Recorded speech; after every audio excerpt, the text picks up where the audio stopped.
Bismillahirrahmanirrahim. Assalamualaikum warahmatullahi wabarakatuh.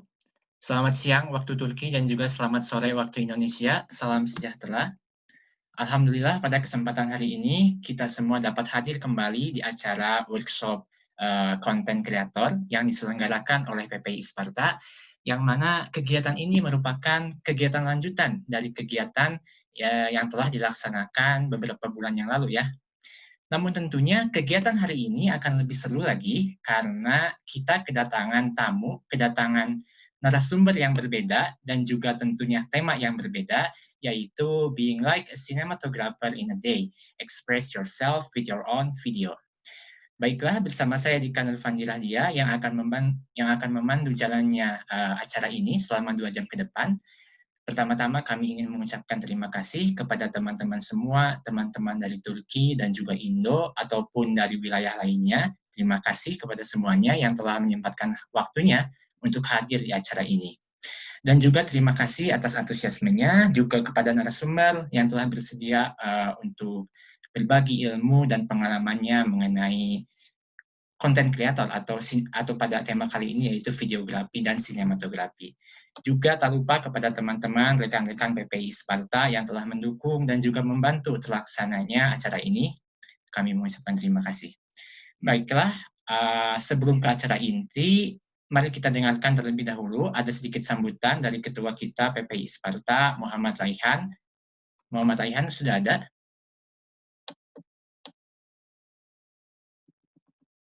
Halo, tes, ya. Ya. Kepada Muhammad Raihan, Ketua PPI Sparta, waktu dan tempat dipersilakan.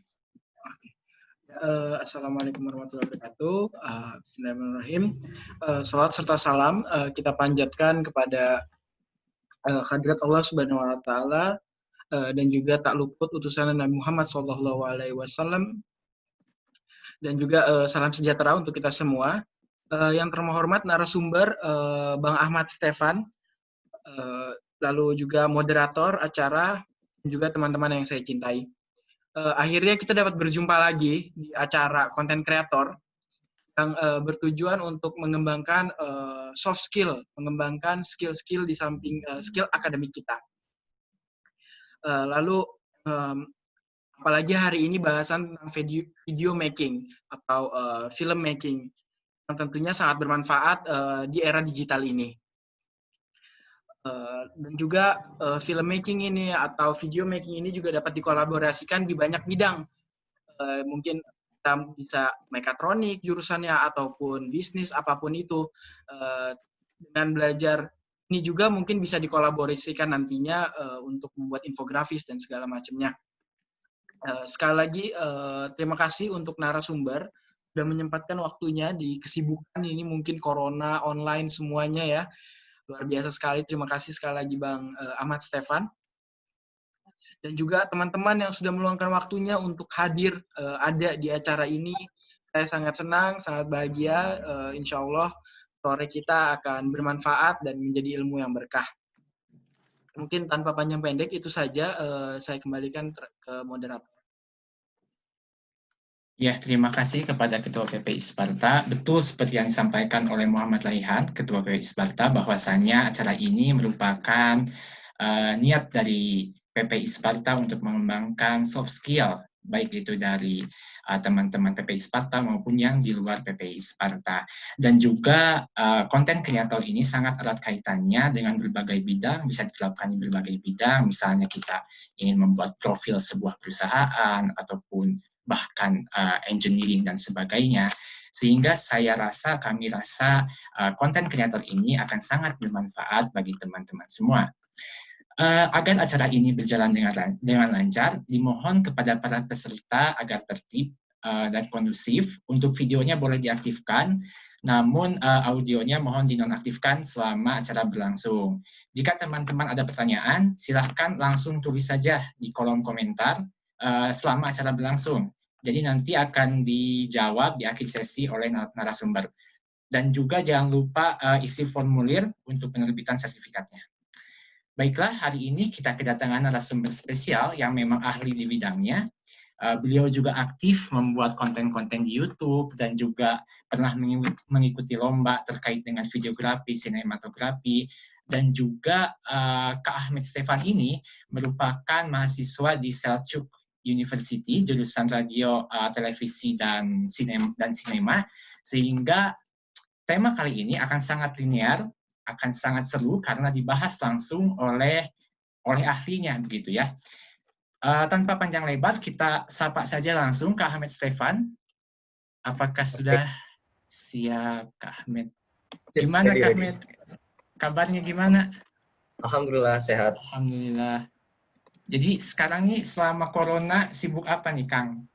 Ini saya manggilnya apa nih? Kang atau Abang atau apa? Bebas saja. Bebas ya?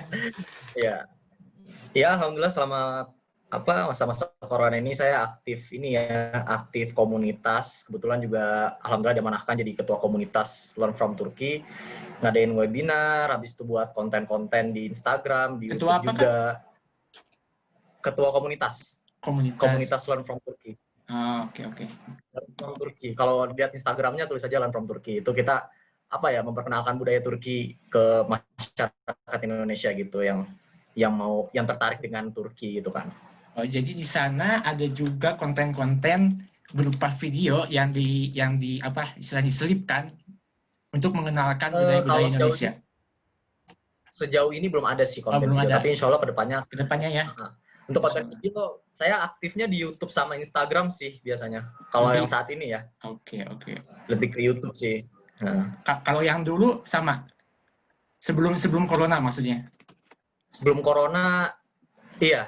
Dulu malah rencana ini musim summer ini pengen buat film lagi, cuma karena qadarullah corona nggak bisa kemana-mana dan budget juga terbatas, jadi project filmnya kita pending dulu gitu. Saya tuh pernah dengar, Kak, ada apa sih project serial Rinda ya? Ya, Rinda the series. Rinda. Itu Rinda juga ditahan karena corona atau gimana? Iya. Sebenarnya kita pengen lanjutin serialnya ya, cuma karena corona, jadi ya qadarullah nggak bisa lanjut gitu. Karena kita juga kan nggak mau ngambil resiko kan. Oke. Nggak bisa kemana-mana. Rencananya mau sampai syuting di mana-mana lokasinya, cuma ya kita nggak mau ambil resiko lah. Jadi selama corona hampir tidak ada konten yang dibuat kah atau gimana? Selama corona ya udah kita produktif konten di rumah aja sih. Oke. Iya, produktif kontennya di rumah aja paling. Nggak kemana-mana gitulah. Baiklah. Ini teman-teman udah nggak sabar, mungkin pengen cepet-cepet menyantap ilmu yang akan disajikan oleh Kak Ahmed Stefan ini. Kak Ahmed Stefan pakai PowerPoint dari Kak Ahmed langsung ya? Ya, saya udah nyiapin dari sini.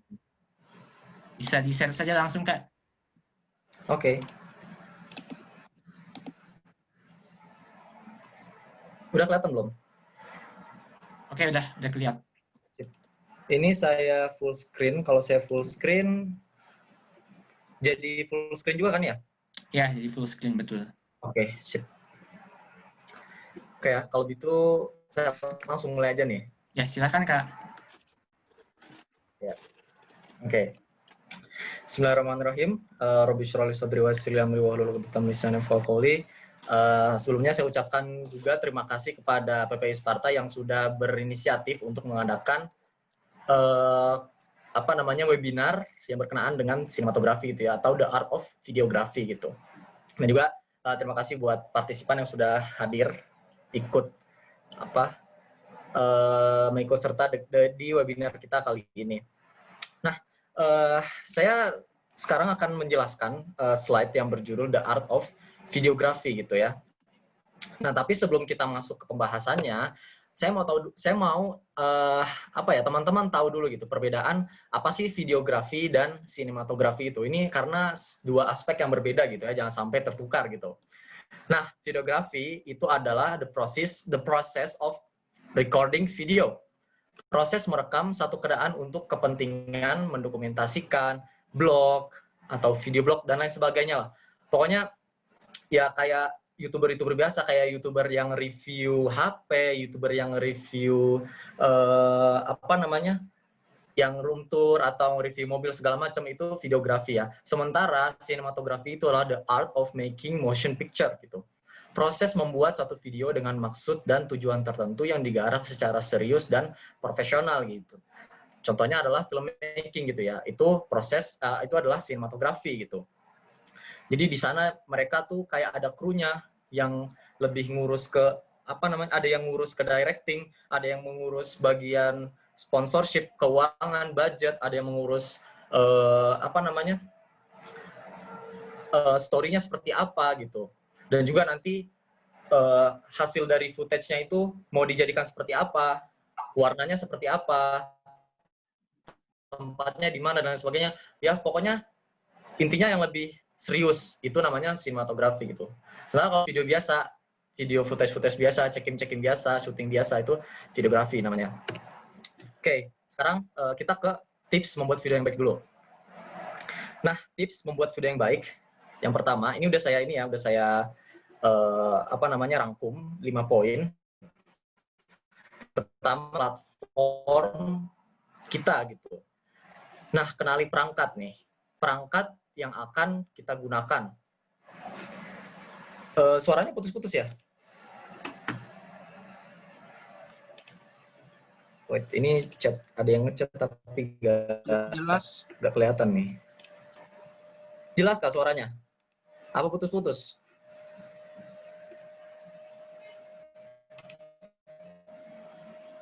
Suara saya jelas gak? Oke, ini gak ada yang jawab. Oke, kalau gitu saya lanjutin aja ya. Jelas Kak, jelas. Oke, siap. Jelas. Takutnya nggak jelas kan, karena di sini ada tulisan connection unstable gitu. Oke ya. Nih, dari 5 poin ini, saya jelaskan nih dari yang pertama nih ya. Ada kenali perangkat. Nah, kenali perangkat yang akan kita gunakan, teman-teman semua. Yang akan kita gunakan untuk syuting atau mengambil footage nanti. Misalnya nih, perangkat yang saya gunakan biasanya untuk nge-vlog itu ada kamera ini, teman-teman semua. Ini ada Nikon Z1 ya. Ini di perangkat ini apa aja sih yang bisa kita gunakan gitu? Apa aja sih fitur-fitur yang ada di kamera ini gitu? Misalnya di kamera ini kita bisa ngebuat time lapse, kita bisa slow motion dan lain sebagainya lah. Kalau misalnya budget kita rendah, mungkin kita cuma punya HP untuk bisa berkreasi.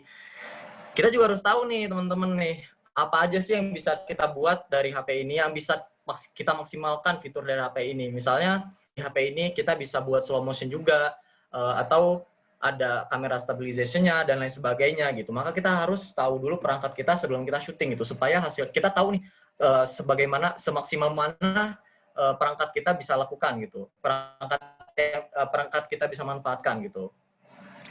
Terus juga gitu, platform medsos gitu ya. Kita mau upload di mana? Misalnya kalau misal kita mau upload di Instagram gitu ya. Nah, kita harus tahu nih Instagram itu kayak gimana sih? Gitu kan? Algoritmanya itu kayak gimana sih gitu. Terus kita tuh butuh apa sih buat untuk upload feeds IG itu butuh apa sih? Misalnya kita butuh hashtag, terus juga kita butuh konten konten-konten yang menarik, yang warnanya seperti apa gitu. Nah, maka kita harus riset dulu seperti itu ya. Kita harus riset dulu. Atau misalnya ngupload video ke YouTube misalnya. Saya alhamdulillah selama nge-YouTube saya juga ngelihat konten-konten yang mahasiswa yang ada di luar negeri juga gitu kan. Saya lihat beberapa kontennya Turah Partayana, beberapa kontennya Gita Savitri dan Syarif Zapata. Pokoknya banyak sekali mahasiswa-mahasiswa di luar negeri yang saya lihat kontennya. Bahkan saya juga ngelihat konten mahasiswa Turki yang nge-vlog juga gitu ya. Dan saya analisis gitu. Ini apa sih yang menarik gitu? Hal-hal apa aja yang bisa kita ambil yang menariknya gitu. Misalnya nih, kalau di YouTube itu ada yang namanya clickbait kan. Nah, clickbait itu ada yang hoax, ada yang beneran clickbait tapi isinya juga jujur gitu. Jadi di thumbnailnya itu misalnya mencengangkan. Iya, mencengangkan gitu. Pas kita buka, oh beneran videonya mencengangkan gitu. Tapi ada juga yang thumbnailnya itu hoax gitu. Pas kita buka, apaan sih ini, biasa aja gitu ya, nggak menarik gitu. Nah, jadi sebisa mungkin boleh kita buat, kalau menurut saya clickbait itu boleh dan bahkan harus gitu. Tapi clickbaitnya juga harus jujur, jangan sampai hoax gitu, jangan sampai membohongi orang-orang gitu. Nah, terus yang kedua, membuat rencana gitu. Kita harus sebelum kita syuting, sebelum kita membuat sebuah konten, itu kita yang paling penting salah satunya juga adalah membuat rencana, membuat plan gitu. Apa aja yang mau kita taruh di konten itu, nanti kita butuh gambar apa saja, kita butuh audio apa saja, kita butuh misalnya butuh apa namanya, equipment tuh apa sih bahasa Indonesianya? Perlengkapan, Butuh kru. Ini saya belajarnya di sini pakai bahasa Turki, jadi gimana, kadang ada sebuah kosakata yang saya susah untuk artikan ke dalam bahasa Indonesia gitu. Misalnya ada kru, kita butuh kru berapa gitu kan, kalau mau ambil footage video gitu. Dan kita mau lokasinya di mana, nanti kameranya itu mau berapa gitu kan. Bahkan sampai sekarang pun saya setiap kali mau nge-vlog itu saya masih pakai skrip, teman-teman semua. Jadi semua vlog saya itu saya buat skripnya dulu. Dan saya buat nih, misalnya di menit saya mau vlog saya itu, kalau vlog itu normalnya itu 5-8 menit. Itu durasi wajarnya vlog, karena di atas 10 menit, itu biasanya orang-orang udah bosan ngeliatnya kalau kontennya itu gitu-gitu aja gitu. Nah, maka saya harus memikirkan nih, gimana caranya vlog saya ini bisa dilihat banyak sama orang lain gitu. Saya bermain di color grading, saya juga nanti bermain di ini itu gitu. Nanti itu semua saya tulis di skrip yang saya buat sebelum saya eksekusikan dengan mengambil dengan mengambil footage video dan lain sebagainya. Itu kita rencanakan dulu gitu, di mananya, kapan, durasinya apa aja, mau ngomong apa aja dan lain sebagainya gitu. Begitupun kayak konten-konten Instagram ya, pasti misalnya nanti mau buat 5 slide nih. Di slide pertama perkenalan tentang misalnya pesona Sparta gitu. Ada 5 slide gitu misalnya. Di slide pertama opening, misalnya Sparta adalah bla bla bla bla bla. Nanti slide kedua sampai terakhir misalnya mau masukin gambar-gambar yang menarik dari kota Sparta gitu dan lain sebagainya lah. Pokoknya intinya dibuat dulu rencananya gitu ya. Terus selanjutnya ada persiapkan perlengkapan nih teman-teman semua. Siapkan perlengkapan sebelum kita syuting, sebelum kita membuat konten, kita harus siap semuanya gitu ya.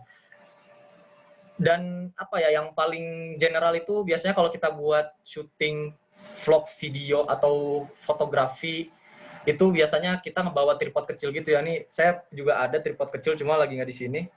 Tripod yang segini yang biasa dipegang nih kayak gini, yang kayak di ini, cuma ini gimbal ya. Biasanya ada tripod kecil itu yang paling yang paling dasar gitu kalau mau ngebuat video, minimal harus ada itu gitu, supaya konten yang kita itu bisa, kalau saya ya, pengalaman saya itu bisa lebih stabil dari yang biasanya gitu. Karena kan beda kalau kita pegang pakai tangan sama pegang pakai ini gitu. Dan juga nanti mungkin teman-teman butuh perlengkapan yang lain supaya disesuaikan konten yang teman-teman mau buat gitu ya. Supaya nanti di lapangan ketika sudah on the spot gak kelabakan gitu. Wah, ternyata kita butuh ini. Misalnya mau syuting di tempat terbuka, ya kita kan butuh yang namanya mikrofon yang ada windshield-nya ya. Ini mikrofon yang disolokin ke kamera dan ada yang bulu-bulunya. Itu bulu-bulunya itu namanya windshield gitu. Nah, kalau teman-teman mau syuting di luar, outdoor, dan itunya udaranya kenceng banget, itu teman-teman butuh yang namanya windshield untuk mikrofon gitu. Nah, pokoknya disesuaikan dengan bentuk dan seperti apa yang teman-teman buat nantinya. Selanjutnya ada perhatikan komposisi dari footage atau gambar yang akan teman-teman ambil gitu ya. Nah, nanti saya akan menjelaskan komposisi secara singkat gitu, tapi juga secara gamblang dan singkat. Komposisi itu apa sih? Komposisi itu adalah teknik merapihkan gambar yang ada dalam video gitu. Nanti akan saya jelaskan setelah ini. Nah, setelah itu ada main di editing. Nah, ini juga salah satu faktor yang paling penting ya teman-teman semua, bermain di editing. Teman-teman kalau pakai kamera bagus, footage-nya juga oke, tapi editingnya jelek, ya hasilnya kayak kurang sentuhan gitu. Tapi berbeda ketika teman-teman punya budget yang pas-pasan, misalnya syuting pakai HP gitu kan. Syuting pakai HP nge-vlog, komposisinya rapi, gambarnya bagus gitu. Editingnya juga oke, ya meskipun budgetnya pas-pasan, kameranya pas-pasan, tapi nanti hasilnya itu bisa membuat orang tercengang gitu, kelihatannya, wih keren banget nih gitu. Ini syuting nge-shootnya pakai kamera apa gitu kan, padahal pakai kamera HP gitu.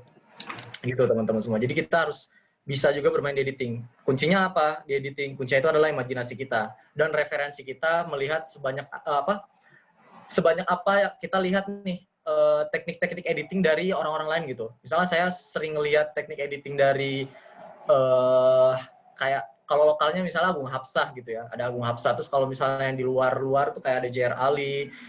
Pokoknya banyak sekali YouTuber-YouTuber yang saya jadikan referensi sebagai editing gitu, dan saya kombinasikan teknik mereka sehingga terciptalah teknik editing ala Ahmed Stefan gitu. Gitu ya teman-teman semua. Nah, oke, bagian satu nih, komposisi dasar pada video. Nah, seperti yang saya jelaskan tadi, komposisi adalah teknik merapikan gambar dalam video ya. Nah, ini yang pertama ada the rule of third, ya teman-teman semua. Ini kalau misal kita lihat nih ya, di sini ada grid ya teman-teman semua.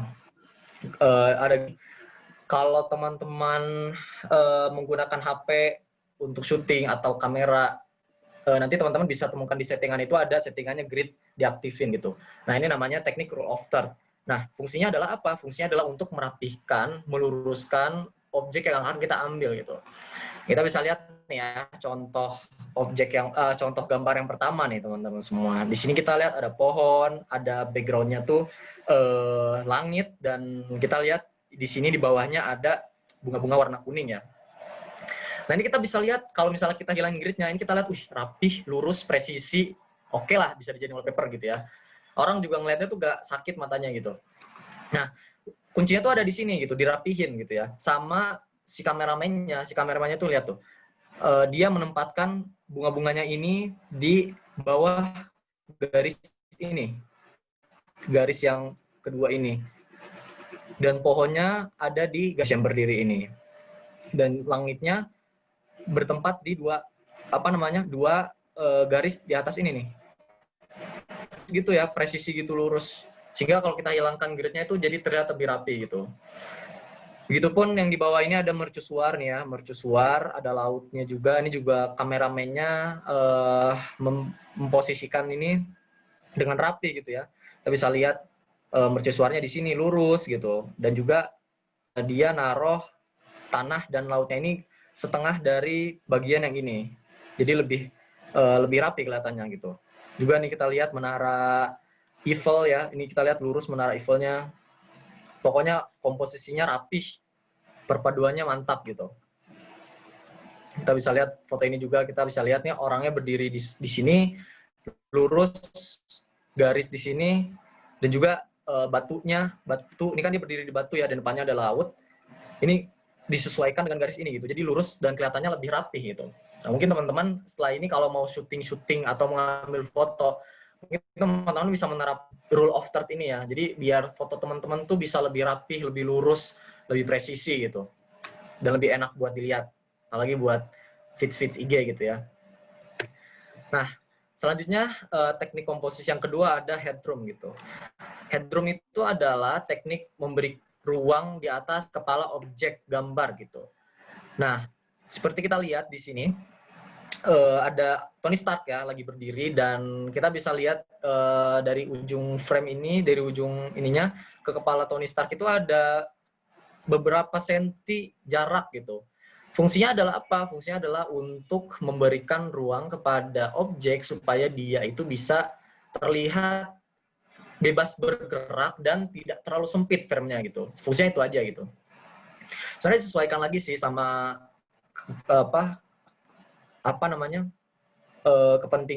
kebutuhan footage kita gitu. Tapi pada umumnya biasanya lebih nyaman aja dilihat gitu ya kalau kita menggunakan komposisi headroom ini gitu. Jadi kayak ada ruang gerak lah istilahnya lah buat si objek ini. Biar gak terkesan sempit gitu ya. Next, teman-teman bisa menggunakan natural framing. Natural framing itu adalah frame itu apa ya? Frame itu bingkai ya, teman-teman semua. Bingkai, tapi bingkainya ini kita menggunakan benda-benda yang ada di sekitar kita gitu. Misalnya kita bisa lihat nih, gambar yang pertama ini ada lagi perawet ya, dan kita bisa lihat di sini natural frame-nya ada bunga-bunga ini teman-teman, daun-daun ini. Fungsinya apa? Fungsinya adalah untuk menangkap perhatian penonton secara cepat kepada objek yang kita inginkan gitu. Ini kalau kita lihat foto ini, pasti kita langsung pertama yang kita lihat orang ini. Nah, itu fungsinya lah, itulah fungsinya natural frame. Begitupun kita bisa lihat objek yang kedua. Ini kita bisa lihat orang lagi perawat juga ya, dan kita bisa lihat di sini frame-nya itu ada daun-daun ini dan ada satu jendela di sini itu. Begitupun yang ini, teman-teman semua, ini kita bisa lihat di sini ada orang. Kita bisa lihat nih kameranya dari dalam ruangan menuju keluar, dan kita bisa lihat ada seorang bapak, anak, dan anjingnya ya. Kita bisa lihat natural frame-nya di sini ada dinding bangunannya itu. Nah, maka pasti ketika kita ngelihat gambar ini, yang kita lihat pertama kali itu adalah objek yang ada di tengah sini gitu. Itulah fungsinya natural frame gitu. Nanti mungkin teman-teman kalau mau foto-foto atau buat video juga bisa menerapkan teknik natural frame ini gitu. Misalnya nih mau nge-shoot orang lagi di sawah gitu ya, nanti bisa aja misalnya orangnya di tengah, terus di pinggir-pinggirnya itu adalah padi-padi yang sudah dibokeh gitu, yang udah di blur gitu, jadi fokusnya ke orangnya aja. Itu juga bisa disebut sebagai natural frame gitu ya. Nah, selanjutnya juga bisa menggunakan leading line. Ini lebih ke teknik filmmaking sih. Line itu adalah garis dalam gambar yang mengarahkan mata ke satu titik tertentu gitu. Kita bisa lihat nih ya di gambar pertamanya ada orang yang berdiri, dan di samping kiri dan kanannya ada tangga yang simetris, miring kayak gini, dan di bawahnya dia nginjek kayu yang juga punya garis-garis, seakan-akan nih si background-nya itu berkata bahwa objek yang harus kalian lihat itu adalah objek yang tengah ini gitu.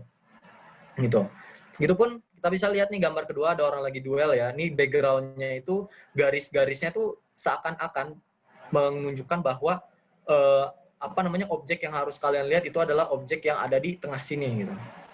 Begitupun yang ada di gambar ketiga ini, kita bisa lihat ini ada anak-anak ya, anak-anak 4 orang lagi berdiri di atas rel kereta. Kita bisa lihat ini seakan-akan rel kereta ini berkata bahwa objek yang harus kalian lihat itu adalah objek yang di tengah ini gitu. Begitupun yang ada di gambar keempat, ini kan ada 2 objek ya, tapi yang objek pertama ini kita let's say objek yang perempuan ini objek pertama dan anak-anaknya objek kedua itu. Tapi di footage ini, di gambar ini kita bisa lihat karena dia menggunakan leading line ya, leading line-nya itu ada di jendela pesawat, kursi, dan juga ada di sini teman-teman semua. Dan juga objek yang keduanya itu di blur, maka seakan-akan gambar ini mengatakan bahwa objek yang harus kita perhatikan itu adalah objek si ibu-ibu ini gitu. Begitu teman-teman semua. Itu adalah teknik leading line.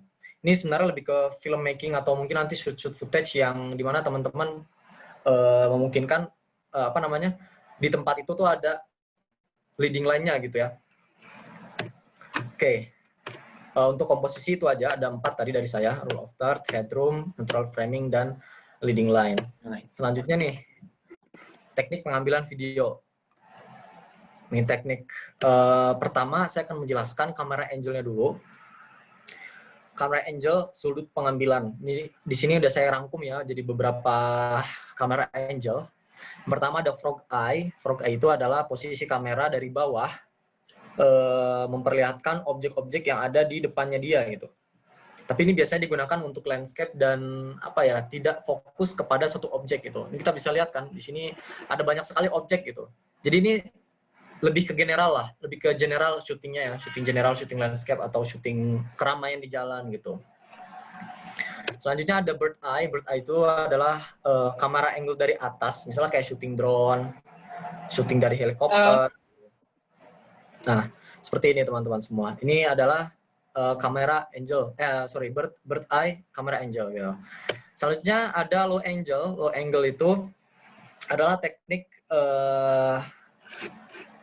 syuting di mana kamera kita taruh di bawah objek. Nah, perbedaannya kalau yang sebelumnya kan nggak ada objeknya nih. Makanya nggak ada objek yang difokuskan. Sekarang ini ada objeknya teman-teman semua. Low angle. Ini ada objek dan kita taruh kameranya itu di bawah, menampilkan objeknya itu lebih besar daripada kita gitu, lebih besar daripada kameranya. Ini fungsinya apa? Fungsinya adalah memberikan efek psikologis kepada penonton bahwa dia itu lebih kecil, dia itu tidak berkuasa, dia itu lemah, dan dia bisa bisa dikontrol dengan orang si objeknya ini. Kita bisa lihat nih ya, ada objek yang megang, ada 2 orang, dia lagi megang pistol di sini dan dia lagi megang apa namanya pisau ya. Ini seakan-akan I can do what I want to you gitu. Gue bisa ngelakuin apa aja yang gue mau gitu. Kelihatan kan gitu. Nah inilah teknik psikologis dari low angle. Soalnya ada eye angle itu teknik apa namanya shooting dengan sejajar dengan mata gitu ya. Ini biasanya digunakan ketika conversation, ketika apa namanya percakapan dengan beberapa orang itu biasanya menggunakan eye angle gitu. Nah terus selanjutnya ada high angle. High angle ini adalah kita menaruh kamera itu lebih tinggi posisinya dari objek kita. Fungsinya adalah untuk memberikan efek psikologis bahwa objek kita ini lebih besar daripada objek kita gitu. Objek kita itu kecil dan kita bisa mengontrol mereka gitu. Kita bisa melakukan apapun ke mereka. Itulah fungsinya high angle gitu ya. Nah, selanjutnya ada ukuran objek. Ini ukuran objek, ini ada ada banyak banget ya. Extreme close up, ini shoot extreme close up, medium close up, medium shot, medium full shot, long shot, extreme long shot gitu.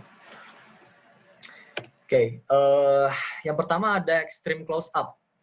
Pengambilan gambar sangat dekat sekali sampai pori-pori kulit pun bisa memperlihatkan detail suatu objek secara jelas. Nih kita bisa lihat contohnya ada gambar mata ini ya. Gambar mata ini. Ini beneran deket banget gitu. Extreme close up. Selanjutnya ada big close up, pengambilan gambar dari kepala sini hingga dagu objek, menonjolkan objek untuk menimbulkan ekspresi tertentu gitu. Entah itu dia ekspresi marah atau senang atau sedih, itu bisa kita tampilkan, bisa kita jelaskan dengan big close up shot gitu di sini. Ini aktornya lagi kayak serius gitu ke orang. Selanjutnya ada medium close up, ukuran gambar sebatas kepala hingga dada untuk menegaskan profil seseorang. Misalnya kita ingin menceritakan menggambarkan apakah dia seorang polisi, maka kita menggunakan medium close up gitu ya. Kita bisa lihat nanti, mungkin kita bisa melihatkan ada lencana di lengan kiri, lengan kanan, atau dia seorang dokter gitu. Dia bawa alat yang pendeteksi jantung itu dan lain sebagainya. Jadi fungsinya adalah untuk menegaskan profil seseorang. Ada juga medium shot, gambar dari atas kepala hingga pinggang bertujuan untuk memperlihatkan sosok seseorang supaya lebih jelas siapa sih ini gitu kan. Selanjutnya ada juga full shot, pengambilan gambar penuh dari atas kepala hingga kaki, memperlihatkan objek secara keseluruhan. Ini biar objeknya ini lebih jelas penggambarannya gitu ya. Selanjutnya ada long shot, pengambilan gambar melebihi full shot dari yang sebelumnya, menunjukkan objek dan latar belakangnya gitu, supaya bisa terlihat ini dianya lagi di mana, lagi ngapain gitu, dan juga bisa terbangun atmosfer dari tempat itu gitu ya. Itulah fungsinya long shot. Oke, itu aja sih untuk ukuran objek. Oke, jadi tadi itu ngebahas istilahnya teknis-teknisnya ya Kak ya, komposisi, kemudian kamera angle, teknik pengambilan video. Nah, sekarang ke prakteknya berarti ya? Iya.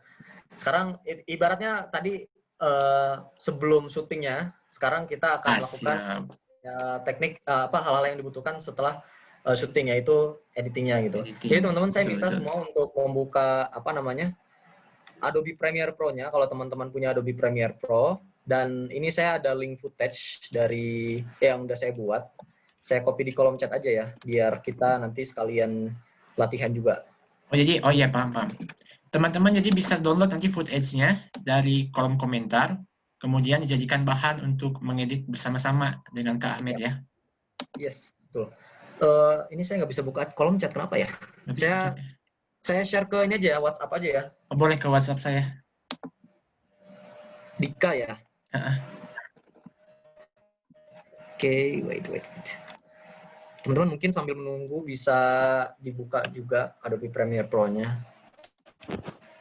Ini udah saya send ya. Saya send ke chat. Nah, itu teman-teman bisa download dari situ, http://bit.ly/footage ppi Sparta, tinggal diunduh, kemudian standby untuk diedit ya lewat Adobe Premiere Pro. Ini ada pertanyaan Kak, sedikit di laptop atau di HP ya Kak? Kalau HP, iOS ada nggak? Oke, kalau ini kita pakai laptop ya. Pakai Saya laptop selama ini teman-teman. editing pakai laptop terus, jadi nggak pernah pakai HP. Mohon maaf teman-teman semua. Mungkin yang punya aplikasi di laptop bisa dibuka. Saya sih lebih rekomendasi untuk editingnya. Untuk editing itu bisa lebih baik di laptop gitu, karena editing kan kadang berat dan HP kita nggak kuat. Iya betul. Dan juga nanti ada gangguan teknis seperti layar yang kecil, jadi agak ribet gitu. Kalau laptop lebih enak, lebih luas kitanya. Oke ya, ini saya lanjut share screen-nya ke Premiere Pro. Nah, teman-teman semua, udah lihat ya Premiere Pro ya di layarnya ya? Ada Kak. Oke, sip. Tampilan awal dari Premiere Kak, Pro. sorry Kak, maaf. Ini Gimana? harus Adobe Premiere Pro ya? Soalnya ada yang nanya juga aplikasi Filmora atau lainnya bisa enggak Kak? Oh, maaf banget. Kita harus pakai Premiere Pro. Karena saya sebenarnya nggak familiar dengan Filmora, dan menurut saya juga pernah ngajarin beberapa orang gitu ya, teknik editing, dan saya lebih rekomendasiin langsung aja pakai Premiere Pro gitu. Karena Premiere Pro juga lebih profesional ininya, aplikasinya gitu. Aplikasinya betul. Jadi kalau teman-teman nggak ada Adobe Premiere Pro, nggak apa-apa, kita saksikan dulu aja, kita tonton dulu aja. Nanti mungkin kalau udah beres dari sini, teman-teman bisa download langsung, terus diterapkan ilmunya ya.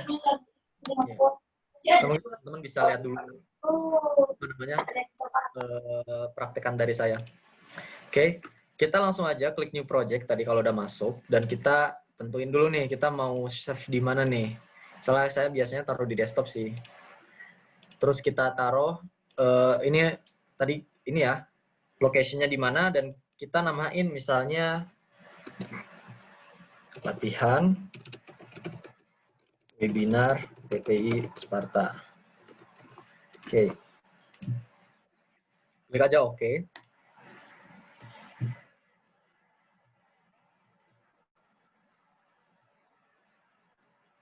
Nah, setelah itu akan tampil seperti ini ya teman-teman, di layar teman-teman semua. Nah, sekarang kita akan memasukkan dulu apa namanya footage yang sudah tadi saya share. Mana sih tadi tuh? Wait.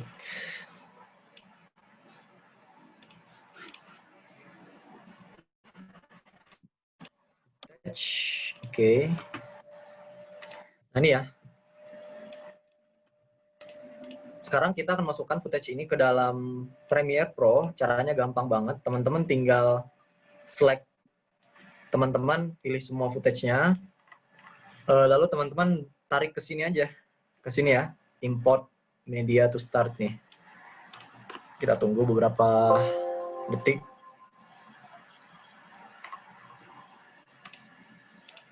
Nah ini udah masuk semua ya teman-teman semua.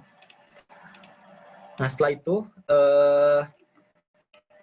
kita bisa narik langsung video pertama yang mau kita masukin. Misalnya nih video pertama yang mau kita masukin adalah ini ya, misalnya ya, yang satu ini udah saya urutin kan. Kita tinggal klik sini set, dan kita jatuhkan ke sini, drop di sini. Nah ini simple banget. Jadi dia sequence-nya udah langsung terbentuk.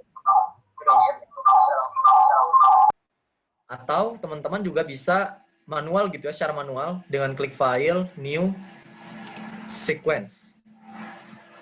Nah ini bisa teman-teman pilih gitu. Tapi kalau saya lebih simpelnya yang tadi langsung gitu, langsung ditarik ke dalam sequence-nya itu.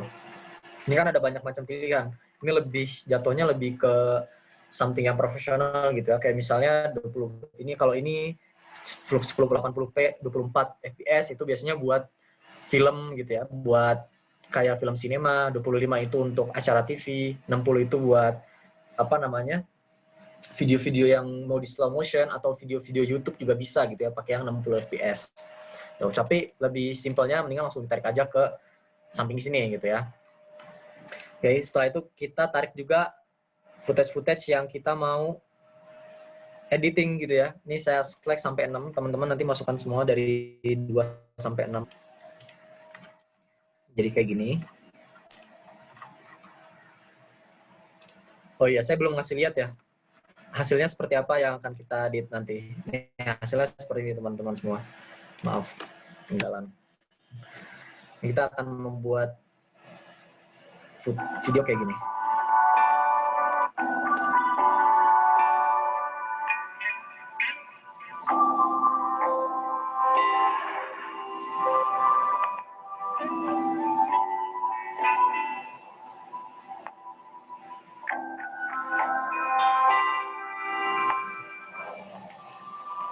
Iya, sewa kamar kos.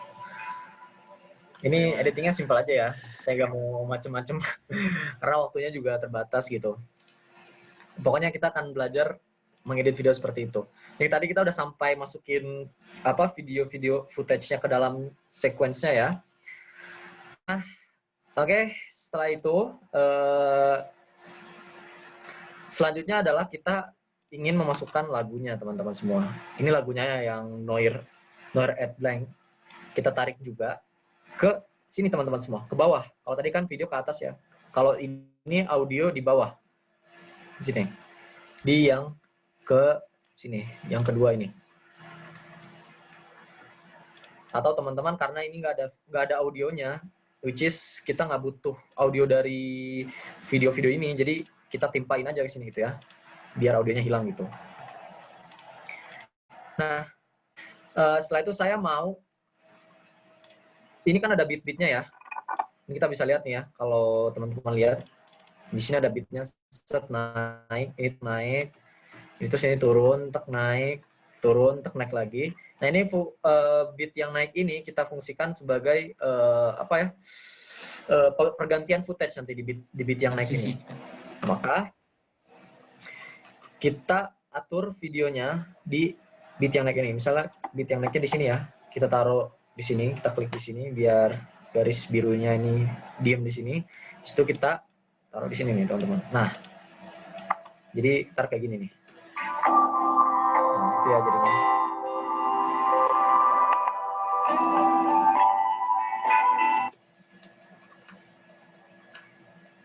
Juga ada ini. Ini nanti footage yang kedua dan ketiga kita taruh bersama di bawah ini, karena nanti di bawah ini kita akan membuat transisi dengan masking ya. Terus yang di sini, ini kita taruh footage yang keempat. Jadi ntar pergantiannya kayak gini. Gitu. Dan ini juga kita taruh di bawah sini karena kita akan menggunakan teknik masking juga. Teknik transisi masking. Seperti yang teman-teman tadi lihat. Jadinya kayak gini nih kalau yang masking tadi. Ini yang gini, set. Sorry. Nah, gini. Set ya, masking. Ini juga masking. Gitu. Jadi kita akan istilahnya kita akan mengcrop beberapa part dari gambar dari video pertama untuk bisa lanjut ke video yang kedua. Itu teknik masking seperti itu. Oke, kita sampai rapihin sampai yang kelima dulu ya, karena di sini kita akan editing dulu, kita beresin dulu. Nah, kita bisa lihat footage yang pertama ini nggak sampai akhir sini teman-teman. Jadi hitam gitu. Nah, kalau case-nya yang kayak gini, apa yang kita lakukan? Yang bisa kita lakukan adalah kita bisa membuat videonya ini menjadi slow motion. Nah, ketika membuat video jadi slow motion, maka durasi dari videonya akan semakin panjang gitu. Jadi, yang tadinya di sini kosong, ini akan tertutupi karena videonya ini udah dibuat panjang gitu. Udah dibuat slow motion. Caranya gimana? Gampang banget. Klik kanan, speed duration-nya ini, pilih. Atau teman-teman bisa, kalau pakai Windows ya, pakai ini laptop bisa Ctrl R aja, Ctrl R gitu.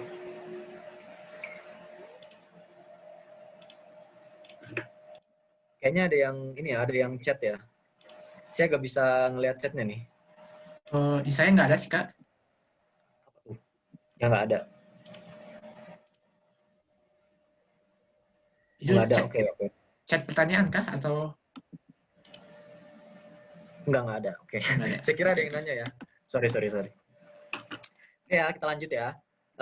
Ini kan tadi footage-nya nggak panjang ya, maka kita panjangin dengan cara kita slow motion. Ini perkiraan mungkin speed-nya kita turunin jadi 80%. Nah, jadi kayak gini teman-teman. Jadi ini slow motion. Ini kalau misalnya speed-nya kita naikin jadi 200, maka dia jadi lebih cepat nih. Nah, kalau kita naikin ke 700, ini jadi lebih cepat lagi. Nah, lihat ya. Teman-teman bisa lihat ya. Nah, jadi fast motion gitu kan. Tapi kalau misalnya kita turunin ke 50, maka dia jadi slow motion banget gitu. Jadi lambat banget lihat ya. Nah, tadi kita sampai ke 80, tapi 80 tadi kita bisa lihat ya, ini tuh masih sebentar. Masih ada potongan di sini, teman-teman. Coba kita naikin ke 90 deh. Oh, masih kurang. Kalau gitu 86. Nah, sini oke lah, udah pas lah. Meskipun lebih dikit gitu, tapi nggak apa-apa. Ya. Nah, ini jadi kayak gini. Masih mulus dan nggak patah-patah. Oke, dia masuk ke footage yang kedua. Set. Nah, gini ya, langsung masuk ke footage yang ketiga. Nah, di sini ini masih transisi cutting ya namanya teman-teman ya. Transisi cutting itu apa namanya? Transisinya kasar gitu. Jadi menggunakan beat lagu yang ada di sini. Nah, sekarang transisi yang ini kita pengen transisinya pakai masking kayak yang tadi tuh. Nah, maka teman-teman bisa pergi ke efek control, klik yang kedua ini dulu, terus pergi ke efek control, lalu pilih yang ini teman-teman semua, pilih yang ini ya. Tapi saya mau objek yang mau kita masking itu kan ini ya, ini kita taruh di tengah dulu, terus kita klik yang ini. Sebenarnya bisa pakai yang bulat, tapi karena objek yang kita masking ini berbentuk kotak ya, jadi lebih gampangnya kita ngatur pakai yang segi 4 ini, bentuk segi 4. Nah, ini dia. Kita rapihin aja dulu. Ini kita pakai yang 25% biar lebih leluasa kitanya. Ini kita rapihin titik-titiknya. Di sini ininya kita taruh di luar biar gak ngeganggu. Nah, jadinya gini ya. Dan kita menggunakan mask feather. Mask feather itu adalah apa ya? Kelembutan dari sisi-sisi maskingnya ini. Ini kalau kita turunin dia semakin tajam banget. Teman-teman bisa lihat. Langsung banget gitu ya. Dan kalau kita aktifin feedernya lebih besar, ini langsung kayak ada apa ya? Transparan blur-blurnya gitu, teman-teman semua. Nah, ini kita pakai yang 30-40 deh. Perkiraan. Nah, terus kita akan menganimasikan karena ini kan apa namanya? Ini masih gini ya. Tuh, dia akan tetap kayak gini. Jadi jelek gitu ya. Nah, maka kita mau animasiin nih teman-teman nih, si masknya ini. Nah, maka kita klik di sini, kita pergi ke sini, terus kita klik jamnya ini, mask pad. Kita klik, kan muncul titik kayak gini ya. Titik ini adalah keyframe dari animasi kita gitu. Nah, terus kita akan menggerakkan masking tadi kan ya. Kita mau menggerakin masking yang tadi, berarti kita nanti kita maju dulu. Sebentar, maju ke atas, sini dulu, pelan-pelan ya. Dan kita langsung aja gerakin maskingnya tadi.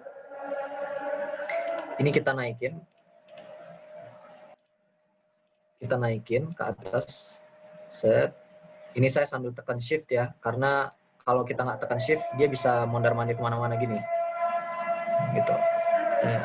Nah, kira-kira di sini deh. Lanjut. Set. Lanjut ke sini. Kita klik path. Mask path, terus kita naikin lagi. Tapi ini kan udah beda ya. Ininya, bentuknya. Maka kita rapiin lagi sesuai dengan bentuk meja ini, kayu ini. Misalnya di sini bentuknya ini. Selanjutnya terus sampai dia hilang dari ini ya, dari layarnya ya. Kita naikin terus, set, sampai dia hilang.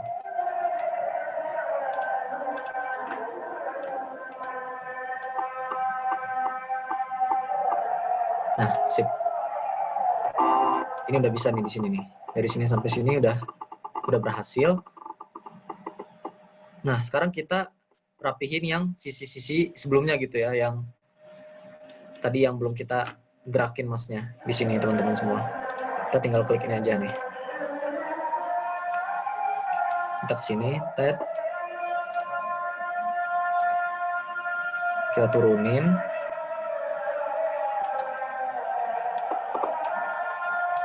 Ini juga kita rapihin aja di sini.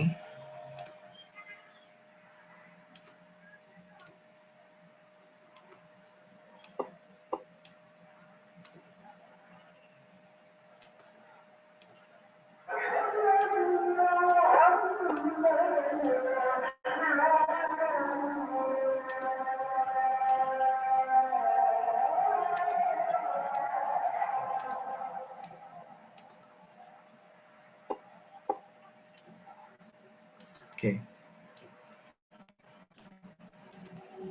Kita lihat hasilnya ya.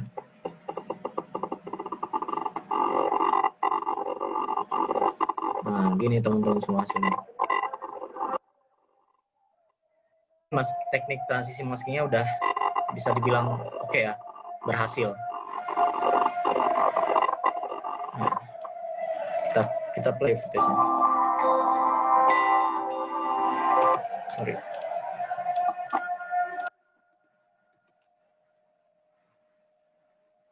Oke, kurang lebih seperti itu jadinya. Nah, yang nomor 3 nggak usah kita apa-apain, karena ini juga bakalan transisi langsung ke footage yang keempat. Sini, tet. Selanjutnya di footage yang keempat ini juga kita menggunakan transisi masking ya.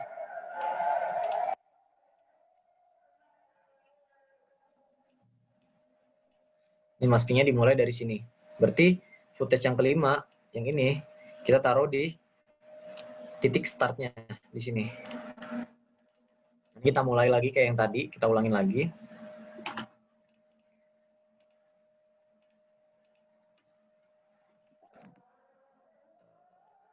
Kali ini saya menggunakan ini ya, Frida Bezier. Ini gunanya adalah untuk apa sih, kalau kita mau masking objek yang dia itu bentuknya bebas gitu. Misalnya kayak topi ini kan bebas bentuknya, bukan kotak, bukan bulat ya. Ini kita tinggal gambar aja bentuk topinya seperti apa, garis-garisnya. Tinggal diklik-klik, klik tahan, klik buat ngedrop titiknya, tahan untuk membuat bengkok-bengkok dari garis yang kita buat. Ini teman-teman semua. Nah, ini ya, seperti ini jadinya. Jangan lupa juga mainin feedernya, karena kita bisa lihat objek topinya ini blur, jadi kita mainin juga feedernya. Setelah itu kita animasikan sama seperti yang tadi, kita klik jamnya yang ada di sini teman-teman semua.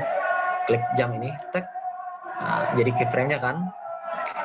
Setelah itu kita jalan ke depan. Ini kita rapihin. Ini lumayan harus sabar ya. Editing itu adalah belajar sabar teman-teman semua. Jadi kalau teman-teman mau melatih kesabaran, itu bisa teman-teman belajar editing. Karena selain teknik editingnya yang kadang ngebuat sulit atau bingung, kadang juga laptop kita suka ngehang gitu. Suka ngehang, Jadi, betul. iya, Nggak ke-save ya, Kak? nggak ke-save. Nggak Udah ke-save. banyak, editnya udah panjang-panjang, malah nggak ke-save. Ujung-ujungnya mager. Makin Ujungnya stres. males gitu, nggak jadi project. Jadi gitu. Oke, terus aja nih kita rapihin satu persatu.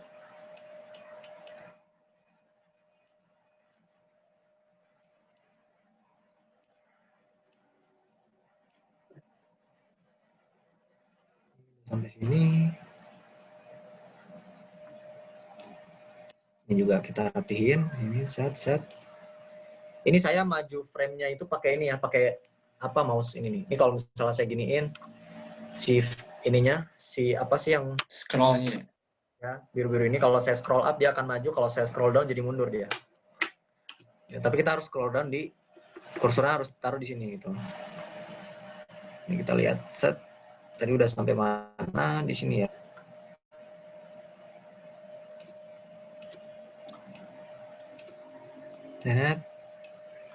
Set. Di sini habis. Terus kita kembali ke titik pertama tadi di sini. Ini kita rapihin juga.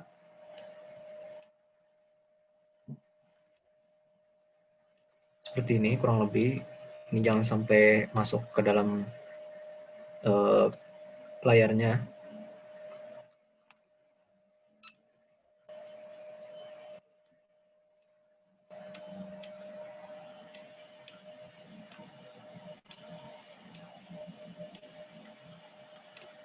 Nanti mungkin apa namanya dari Sparta kalau bisa di save gitu videonya. Mungkin teman-teman ada yang mau latihan lagi gitu ya. Ya, betul. Nanti Biar ulang lagi.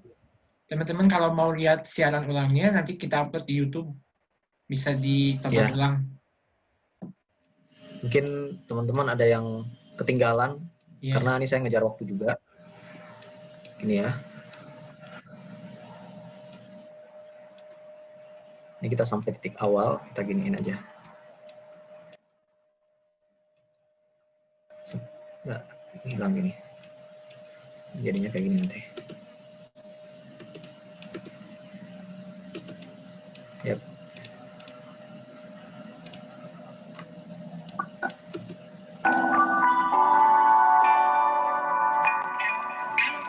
Sorry.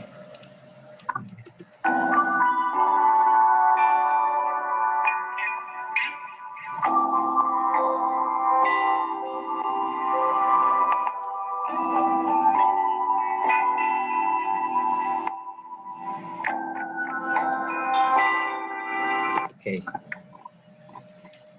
Ahmed, sebenarnya kita di Zoom ini ngelihatnya sedikit patah-patah, mungkin karena buffering gitu ya? Yap, buffering. Tapi, oke, bentar. Saya optimize. Oke. Jadi nggak smooth gitu. Oke. Coba lihat. Ini lebih smooth nggak? Nah, ini ya, lebih mendingan ini.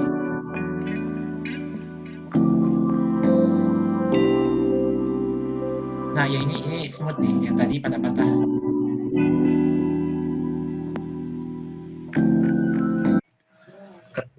Yang patah-patah karena prosesornya kurang kuat di laptop saya gitu ya.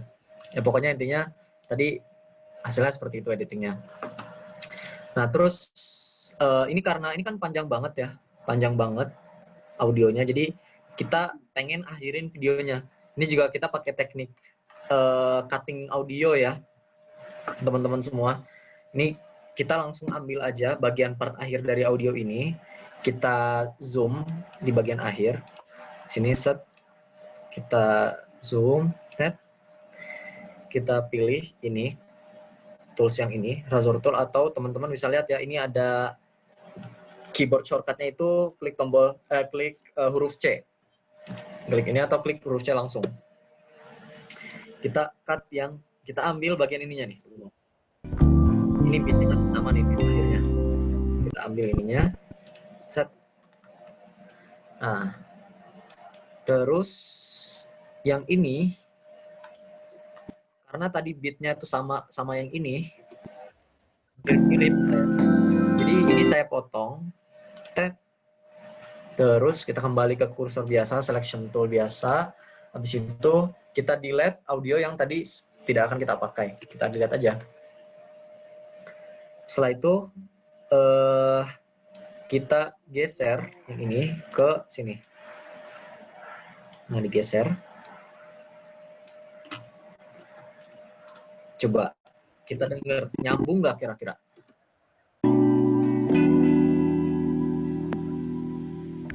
Nyambung lah ya. Coba Kak ulang, Kak. masih terdengar agak logis gitu musiknya.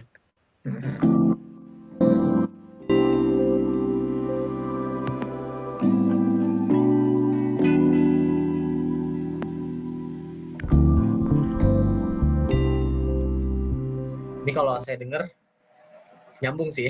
Boleh sih, boleh Kak, boleh. Boleh ya, Masih boleh. boleh, masih boleh. Oke. Nah, untuk musik yang ending ini saya mau kita taruh footage dari yang ke-6 ini. Tapi ini kan footage-nya masuk ya. Footage-nya masuk. Saya mau sekarang kita seakan-akan keluar dari ruangan ini. Ini masuk. Nah, yang akan kita lakukan adalah kita akan membalik footage, kita akan membalik footage ini gitu ya, yang tadinya masuk jadi keluar gini. Caranya gimana? Tadi jangan lupa ya kita taruh di atas ini dulu, di atas sini, di bit yang ini. Ini kita hapus dikit aja, kita pendekin, terus kita taruh sini biar pas. Nah, klik kanan di footage yang 6 ini, speed or duration, terus kalian centang reverse speed. Reverse speed-nya adalah gunanya untuk membalikkan video teman-teman semua ya. Jadi yang tadinya maju jadi mundur gitu. Nih, tadi kan maju ya, sekarang jadi mundur gini. Nah, gitu. Tapi ini agak patah-patah kalau di laptop saya karena prosesornya kurang kuat gitu ya. Tapi jelas sih, kita di Zoom lumayan sih. Iya, ya bagus, alhamdulillah. Oke. Bagus. Oke, ini dicukupin sampai sini dulu buat editingnya. Nah, sekarang kita lanjut buat, tadi kan kalau di video ini transisinya ini ya, dia transisinya di solve, set, hilang, terus muncul tulisan sewa kamar kos. Nah, sebenarnya ada berbagai macam transisi ya, pilihan transisi di Adobe Premiere Pro ini. Teman-teman bisa langsung aja buka ke efek di bawah sini, efek, terus video transition. Nah, ini ada banyak banget nih teman-teman nih. Ini teman-teman bisa eksperimen satu-satu gitu ya. Ini contohnya nih ya. Kita turunin dulu yang 6 ini ke 5. Ini saya buat tunjukin aja ke teman-teman transisi-transisi yang ada di Premiere Pro ini. Tapi teman-teman harus menaruh video 1 dan video A dan video B ini bersampingan seperti ini. Karena nanti efek transisinya akan kita taruh di tengah-tengah sini teman-teman semua. Setelah nih ya transisi dissolve. Nah, ini ada deep to white misalnya. Ini kita klik, kita tarik ke tengah sini ya. Jadi dia seperti ini. Gitu ya. Cahaya ilahi ya. Ya, deep to white ini fungsinya adalah untuk misalnya kayak mau flashback, misalnya lagi di masa depan ingat-ingat gitu kan, flashback gitu. Nanti juga main di color gradingnya, atau juga nanti buat teknik kayak jepretan video, jepretan foto flash. Iya, flash gitu. Gini kan. Atau juga ada deep to black. Deep to black tuh kayak tadi kan ke putih, sekarang ke hitam dulu, baru ke footage yang kedua gitu. Ada juga cross dissolve. Cross dissolve itu dari footage 1 ke footage 2 itu dia langsung pindah. Set gitu.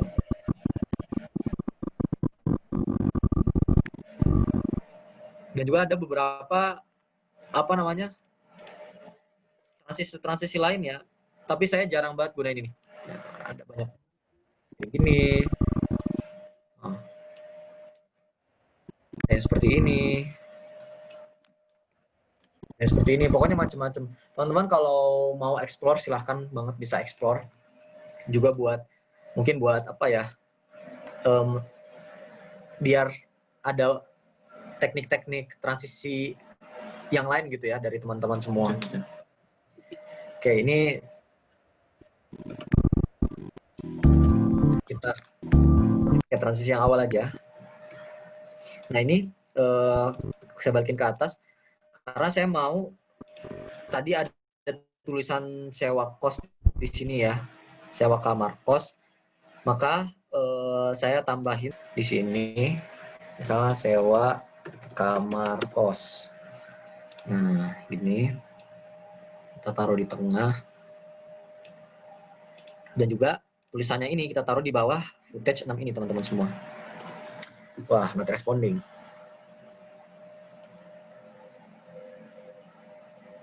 Oke. Wah, Oke, set. respon Kak, udah. Jalan-jalan. Ini ya. Nah, kita mau footage yang ke-6 ini, itu dia menghilang pelan-pelan kayak yang di sini kan. Set. Nah, maka kita pilih cross dissolve, teman-teman semua. Dissolve artinya menghilangkan ya. Nah, kita tarik ke bagian akhir di sini. Karena kita mau jadi kayak gini nanti dia set. Gitu. Tapi ini masih terlalu cepat menghilangnya dia. Set, tiba-tiba menghilang banget gitu ya. Maka kita tarik cross dissolve-nya ini ke sini. Jadi agak lambat gitu. Agak pelan-pelan gitu ya. Jadi lebih santai aja hilangnya gitu. Nah, maka jadi seperti ini. Gitu teman-teman semua. Ini tulisannya kita rapihkan lagi. Oke, ini udah insya Allah udah presisi di tengah ya. Nah, oke, secara keseluruhan udah oke menurut saya. Dan juga nanti teman-teman kalau mau bermain di warna ya, ini kalau saya jelasin sampai warnanya juga mungkin bakalan panjang banget. Jadi saya gak akan jelasin, mungkin sedikit aja. Kalau misalnya teman-teman mau bermain di warna gambar ini, video ini, nanti teman-teman bisa klik videonya dulu yang mau teman-teman ubah warnanya. Terus teman-teman pergi ke color di sini. Ini kan ada editing, color, efek audio, bla bla bla bla bla. Pergi aja ke color. Setelah itu ini udah banyak ya pilihannya ya. Basic color, pilih basic color. Nanti teman-teman bisa ubah-ubah warnanya nih. Exposure, exposure itu tingkat kecerahan. Tingkat kecerahannya, bisa mainin kontrasnya. Kontras itu ketebalan warnanya ya. Misalnya semakin rendah semakin abu-abu, semakin tinggi dia semakin pekat warnanya gitu. Atau highlightnya, highlight itu kecerahan dari gambar terangnya. Ini gambar terangnya kan, bukan bayangan ini gambar-gambar gelapnya. Ini kalau kita naikin dia makin cerah gambar. Tapi kalau kita rendahin dia semakin gelap. Ada juga shadow. Shadow itu dia yang bagian gelapnya. Ini kita bisa lihat ini bagian gelapnya ya. Bagian gelap tuh yang ini. Ini kalau kita naikin dia semakin cerah. Kalau kita rendahin dia semakin gelap gitu. Antar teman-teman bisa bereksperimen di sini. Atau misalnya teman-teman nggak mau ribet, tinggal buka kreatif aja, terus teman-teman pilih yang look ini. Teman-teman bisa pilih banyak banget di sini preset-preset gratis dari Premiere Pro yang udah disediakan sama mereka. Misalnya nih ya, jadi warna hijau ke biru-biruan. Kalau ada juga misalnya yang ini, jadi warna jadi lebih hangat kelihatannya gitu ya, lebih ke warm, lebih ke orange warnanya. Teman-teman bisa, teman-teman silahkan bereksperimen sendiri, bereksplor sendiri, bereksperimen sendiri. Oke, saya balik ke yang edit, saya balik ke sini. Oke, let's say ini kita udah beres ya.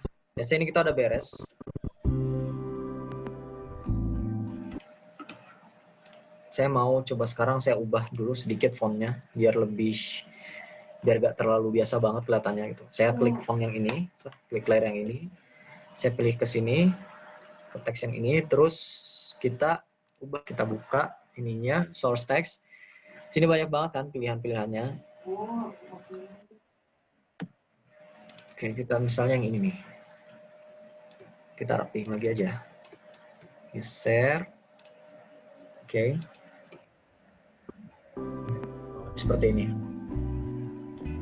Kita panjangin sampai musiknya beres. Terus di bagian ini kita cut. Kita potong, tag. Terus delete. Nah. Oke.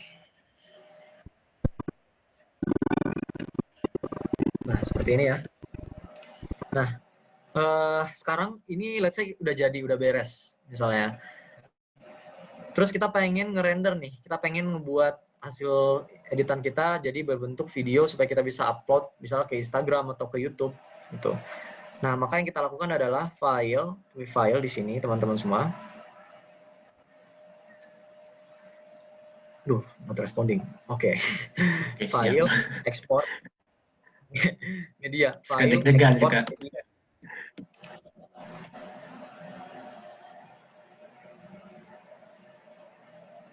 Yap. Nah, ini dia. Kalau setelah kita klik tadi file export media akan keluar Windows seperti ini. Nah, formatnya teman-teman, pasti kalau teman-teman pertama kali pakai itu adalah AVI. Seperti ini jadinya. Nah, saya rekomendasikan kalau untuk platform YouTube, Instagram, itu teman-teman menggunakan format yang H264. Kak, sorry Kak, nih sekarang jadi pecah-pecah ininya. Oh, pecah-pecah apanya tuh? Tulisannya. Atau saya aja ya? Wait. Udah balik belum? Nah, ini sip, dah mantap. Oke ya. Ini ya, H264. Terus teman-teman untuk presetnya nih teman-teman kalau malas ngatur-ngatur, udah ini aja, gak usah diapa-apain. Tapi kalau teman-teman mau ngatur lebih mendalam lagi, ini teman-teman bisa klik presetnya. Kalau saya biasanya kalau buat YouTube itu saya pilihnya yang high quality 1080p atau yang 720p. Tergantung dari seberapa panjang video itu gitu. Kalau pendek biasanya saya yang pakai 1080p. Gitu. Klik aja. Nah, nanti di bawah sini, di bagian ini misal ini kan ini ya, estimated file size, teman-teman bisa lihat nih. Jadi hasil renderan kita bakalan sebesar 62 MB. Nah, kalau misalnya nih, in case estimated file size-nya itu misalnya sampai 10 GB gitu ya. Nah, teman-teman bisa mengubah, ini teman-teman ke video, teman-teman ke bawah, teman-teman bisa, di sini nih, target bitrate Mbps. Ini teman-teman bisa kecilin. Misalnya jadi 7 misalnya. 7 misalnya.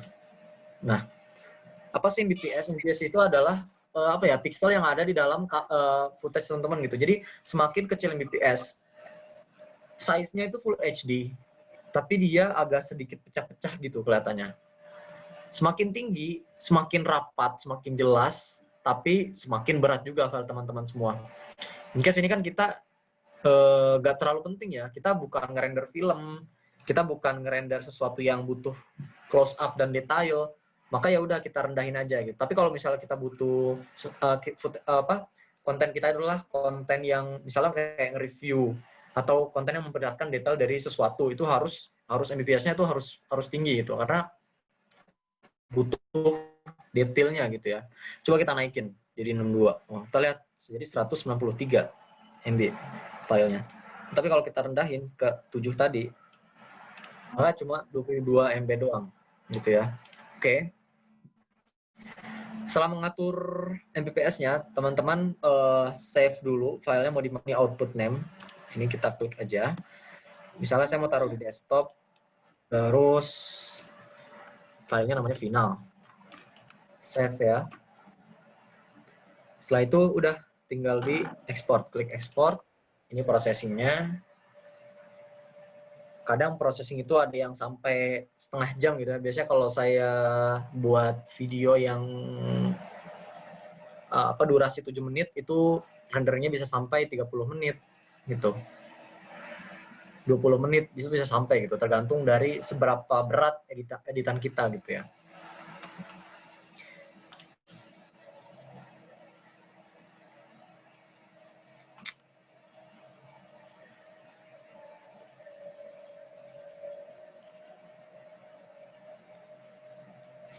Oke, kita sambil nunggu nih.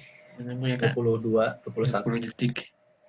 Tapi itu tuh Ya. kalau saya tuh pernah dengar ada media encoder, jadi ngerendernya itu di third party aplikasi gitu. Saya sejauh ini belum pernah pakai sih, itu. jadi saya belum terlalu tahu kegunaannya untuk apa gitu. Itu kalau yang saya lihat di YouTube itu dia lebih ke lebih ke profesional membuat. Jadi dari sekian banyak apa sih namanya, Footage ya? project-project, project-project Premiere Pro, file-file Premiere Pro itu digabung jadi satu, terus di-rendernya di situ. Terus sejauh ini saya belum pernah pakai itu. Oke, ini udah beres render ya, dan kita lihat hasil renderan kita, nih yang final ini. Bentar. Oke, final. Foto-foto ya, bentar. Bentar, Kak. Oke, nih. Ini hasil renderan kita tadi.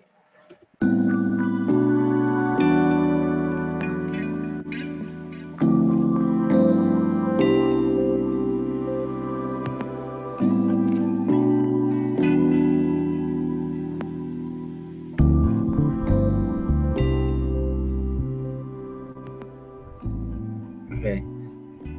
Mantap. Sebenarnya masih banyak sekali touching apa sih, kayak final touch yang bisa dilakukan gitu ya. Tapi karena Tadi color grading nggak masuk ya, Kak ya? Gimana? Color grading ya belum. Belum ya? Teman-teman kalau mau pelajari color grading banyak banget ya di video-video latihannya di YouTube. Saya juga masih latihan color grading sampai sekarang, dan juga beberapa sound design saya masih terus mendalami gitu. Jadi teman-teman juga banyak banget referensi video yang bisa teman-teman temukan di YouTube. Gitu. Saya cukupkan aja kali ya sampai sini. Mungkin bisa masuk ke Q&A.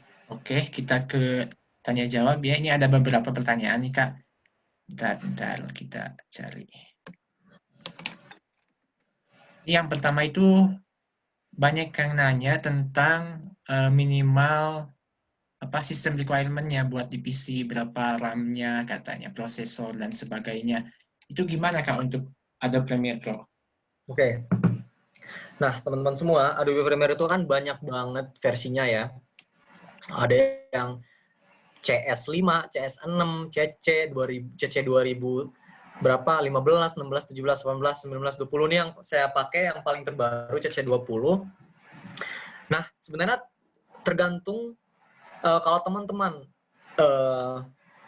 punya laptop yang pas-pasan, tapi teman-teman mau mendalami editing itu teman-teman masih bisa menggunakan Adobe Premiere Pro, tapi nanti mungkin disesuaikan aja. Misalnya teman-teman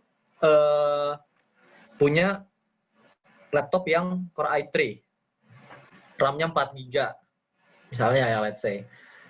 Nah, teman-teman bisa pakai Adobe Premiere CC atau Adobe Premiere Pro CS6 gitu.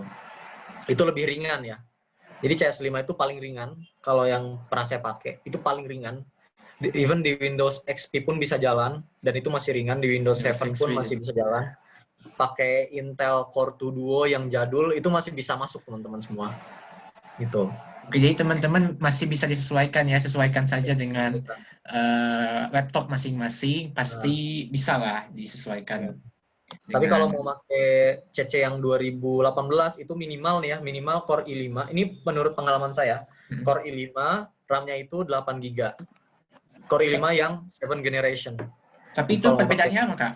Yang CS5, CC interface-nya itu Kak, lebih atau ke ini, release date-nya aja, release date-nya. Apa sih tanggal rilisnya gitu. Jadi kan semakin kesini semakin di-update ya software-nya itu.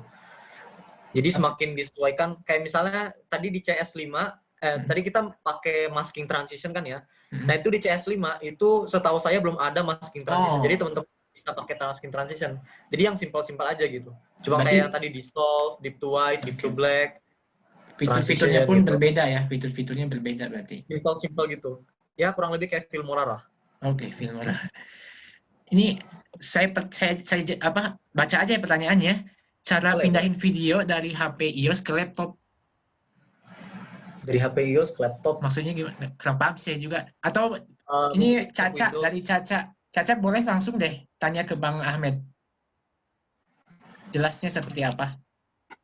Halo, Kak. Ya, halo. Jadi kan, iPhone itu nggak bisa pakai Bluetooth buat ngirim. Nah, ngirim ke laptopnya itu kalau kita videonya pakai HP iPhone itu gimana? Saya juga belum pernah pakai iPhone sih sebenarnya.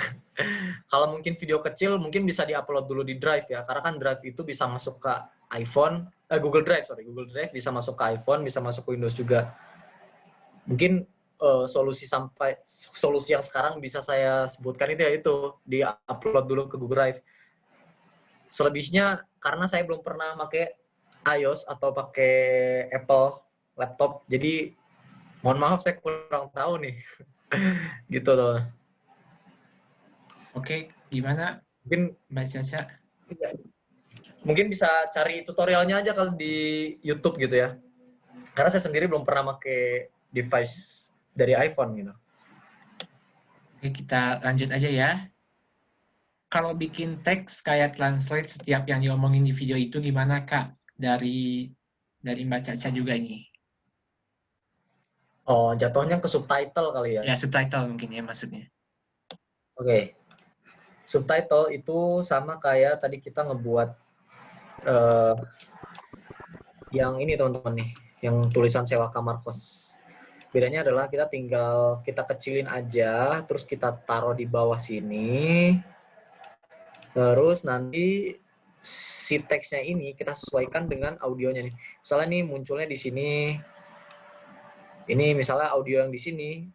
Ini dia ngomongnya apa? Misalnya apa kabar? Kita ganti apa kabar. Terus ini kita copy. Misalnya nanti di audio sini, audio bagian ini misalnya kabar baik, tinggal kita ganti aja jadi kabar baik. Gitu pokoknya. Saya juga selama ini kayak gitu kok, membuat subtitle. Oke. Sorry Kak, mana ini selanjutnya? Kita lanjut lagi nih. Bentar Kak.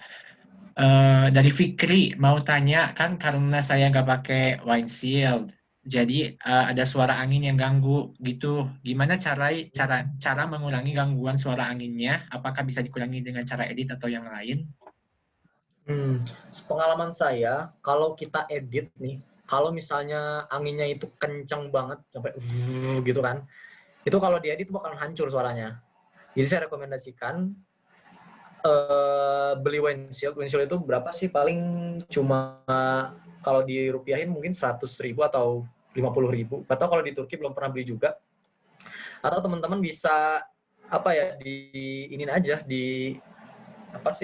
dihalangin gitu pakai badan gitu. Misalnya kayak gini, lagi syuting tuh dihalangin pakai tangan gitu itunya, ditadahin atau gimana lah. Kalau saya tapi rekomendasinya beli windshield aja biar lebih nyaman aja lah. Audionya lebih jelas juga. Kalau di editing malah jadi hancur. Sebenarnya bisa tapi ya. Pakai aplikasi namanya Adobe Audition. Adobe Audition. Ya. Oke, kita lanjut ke Mas Akbar nih. Minta rekomendasi sinematografer Indo yang bagus dong Mas. Aduh ini. Boleh jawab sih Bang. Oke. Favorit saya ini sih Joko Anwar kalau dari segi filmmaking ya. Dia kan banyak banget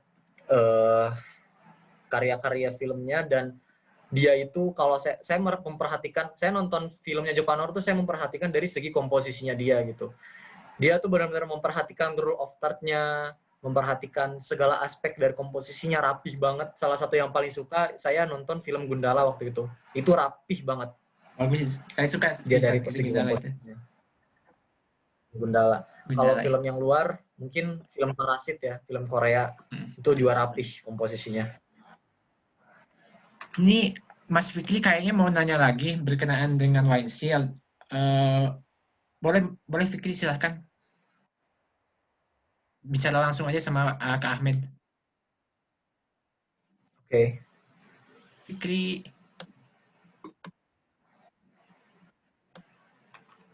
Fikri apa jika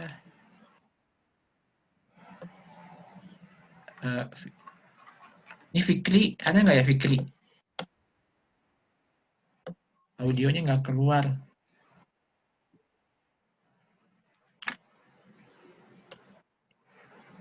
Kita lewat dulu aja ya Fikri. Ini ada pertanyaan juga dari... Ini ada pertanyaan nih Bang. Apa sih perbedaan Adobe Premiere Pro sama Adobe After Effects kegunaannya? Oke.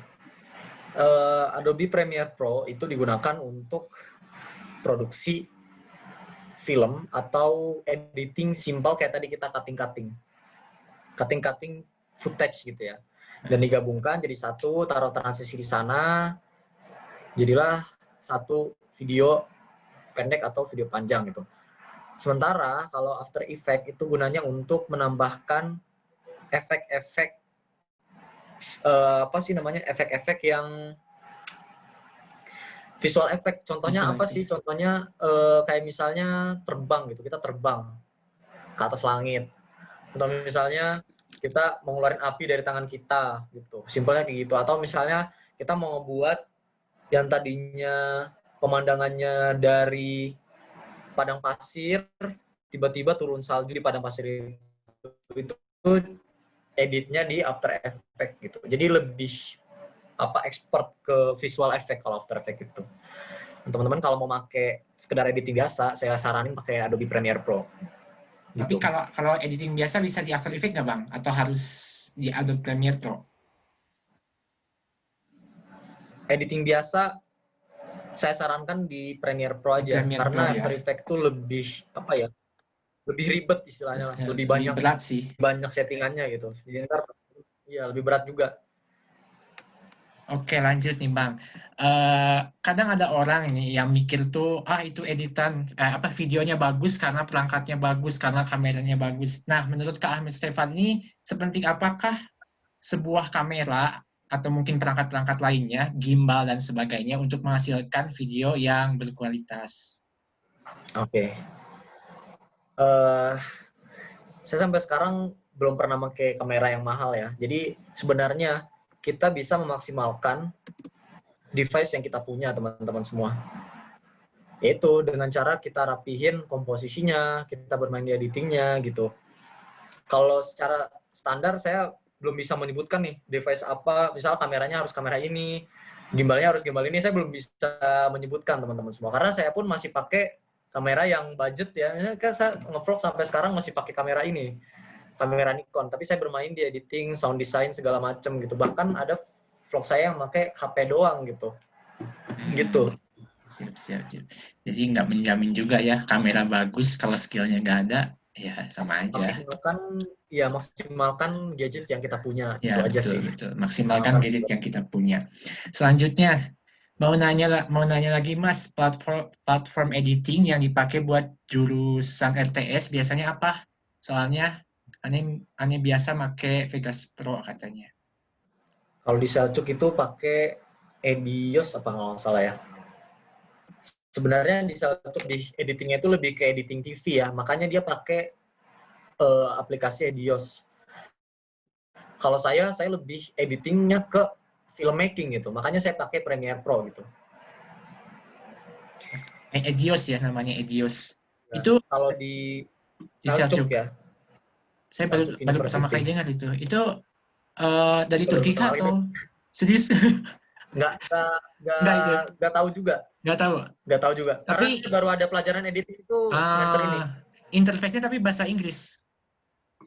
Bahasa Inggris. Bahasa Inggris. Oke. Ini Mas Fikri gimana? Audionya udah bisa belum ya?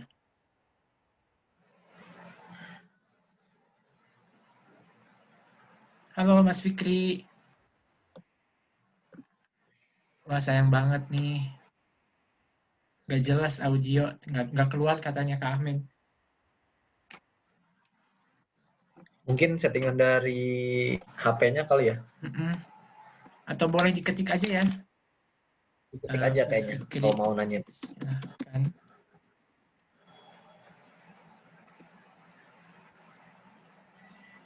By the way kan nih, ini pertanyaan saya sih.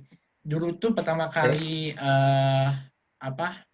masuk ke dunia konten kreator ini ceritanya gimana? Apakah memang dari awal pengen jadi konten kreator atau ngelihat ada peluang atau seperti apa?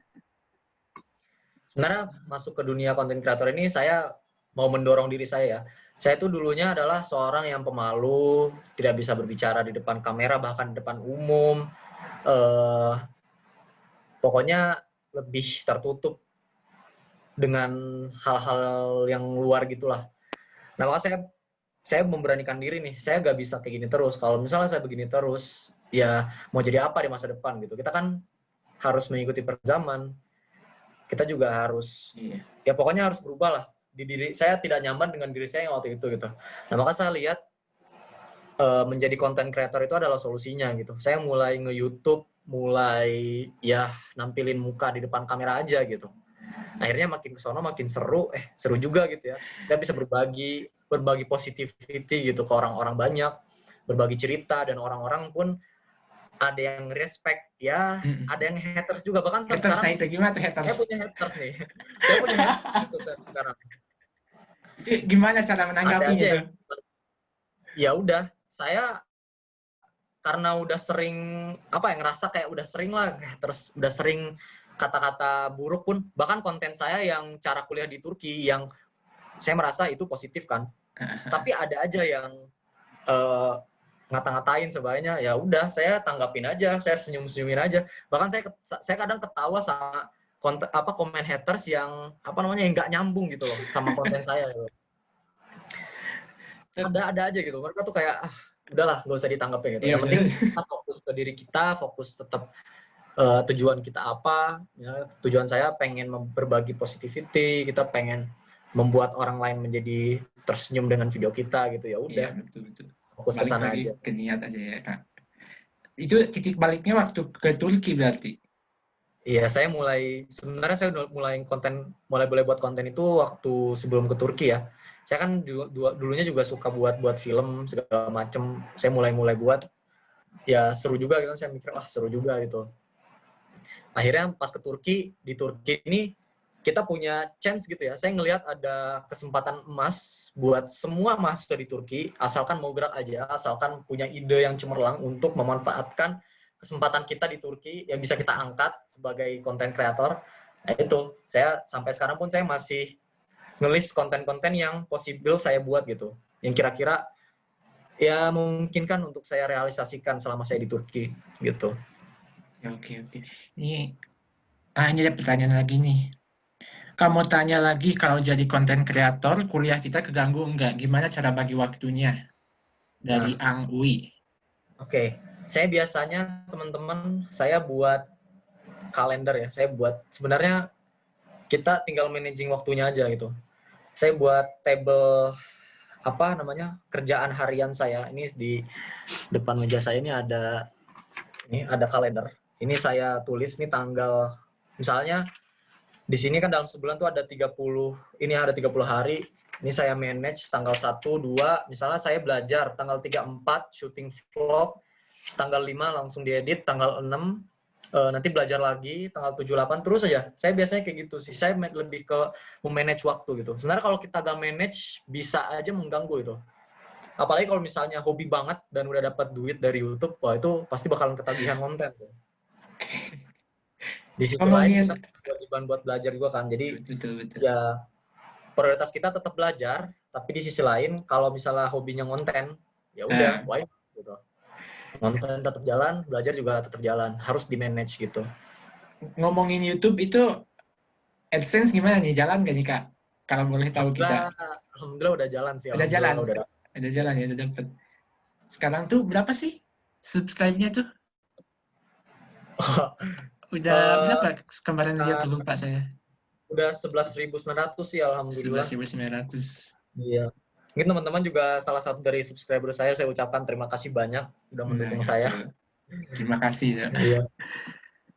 Kayaknya nggak ada pertanyaan lagi nih, Kak. Udah habis nih. Oh, ini ada satu lagi. Oh, ini dari Fikri.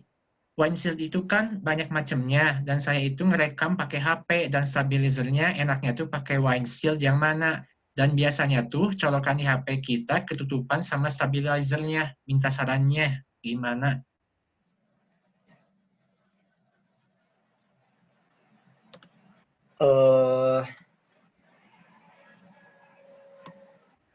Pakai mikrofon. Enaknya ngomong langsung sih. Iya, jadi saya juga baca itu kayak belibet-libet gitu ya. Windshield mungkin. Oke. Ini yang saya pahamin aja ya. Mungkin Fikri bisa pakai kamera yang kecil, mikrofon yang kecil. Itu kan ada ya, mikrofon yang ntar nih.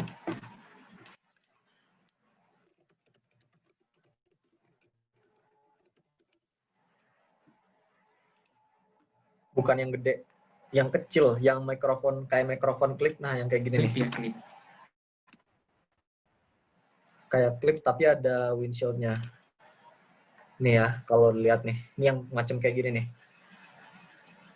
Udah kelihatan belum? Kelihatan ada. Sip, sip.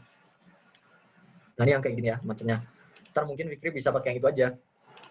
Biar Oke. gak, apa namanya, biar enak gitu. Enak ditutup stabilizernya itu ya, masalah stabilizer. Baiklah Kak Ahmed, makasih banyak buat waktunya. Terima kasih buat informasi, ilmunya, dan segalanya. Sukses selalu, YouTube-nya makin maju, bisa menginspirasi banyak orang. Terima kasih juga buat teman-teman semua yang sudah hadir, sudah menyempatkan waktunya untuk hadir di sini, mendengarkan webinar konten kreator dari PPI Sparta. Sedikit kesimpulan saja, jadi memang yang namanya konten kreator ini butuh konsistensi, butuh banyak sekali ilmu yang perlu diinvestasikan. Namun pada dasarnya konten kreator itu memang diperlukan di era digital kali ini, di mana kita juga memerlukan branding self maupun branding sebuah perusahaan melalui videografi dan juga sinematografi. Dan juga kita tahu bahwasannya konten kreator ini banyak sekali ilmu-ilmu yang harus dipelajari, mulai dari perangkatnya, kemudian komposisi, teknik pengambilan video, dan lain sebagainya. Terima kasih sekali lagi saya ucapkan kepada Kak Ahmed Stefan dan juga teman-teman semua yang telah hadir. Saya tutup saja. Foto dulu ya Kak, foto dulu. Oke. Semuanya boleh diaktifkan videonya biar terlihat muka-muka cerahnya. Yuk.